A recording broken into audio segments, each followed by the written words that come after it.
Stadiumi i Kukësit pritet të hapet në mesin e muajit shkurt me një ndeshje testuese.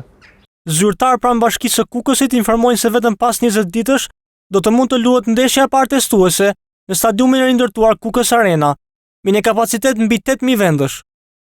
Ndeshja është hyrë ditës së mërkurë mes Kukësit dhe Dinamos, rriti shpresat e rikthimit të lojtarëve në fushën e blerë të qytetit të Kukësit. Me stolat dhe sistemin e ndriçimit të montuar dhe punimet që pothuajse kanë përfunduar, pengesa vetme mbetet vetëm fusha me bar natyral. Temperaturat e ulta nuk favorizojnë që tapeti i gjelbërt të jetë në gjendje optimale për të luajtur. Burimet e pakonfirmuara bëjnë me dije se stadiumi do të hapet në muajin mars dhe jo mbas 20 ditësh.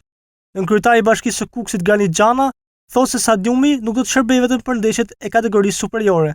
Është Elbinja apo Elbasan Arena apo stadiumi i Shkodrës, edhe ky impiant është si standardeve europiane, dhe është munduar që të lozim edhe ndeshjet e kupave të Europës, se Kukësi do marrë pjesë në Europë. Shtektimi i ekipit të Kukësit sa në Elbasan, Shkodër apo në Tiranë për të gjetur shtëpinë e përkohshme, uli mbështetjen e tifozëve kuksian në shkallat e stadiumit. Tifogrupi Armata e Veriut prej vitesh i shpërbër nuk e fshesh gënjimin për shtyrjen e ndeshjes së parë në Kukës Arena. Ndjemi pak të dëshpëruar, po kena prit që të rihapet me 19 januar, sa me zi e presim këtë datë që të vije ditat krye ekipi jonë në zemrës këtu, me gjithë tifozat, kështu që inshallah sa më shpejt. Armata e Veriut ka edhe një premtim për lojtarët.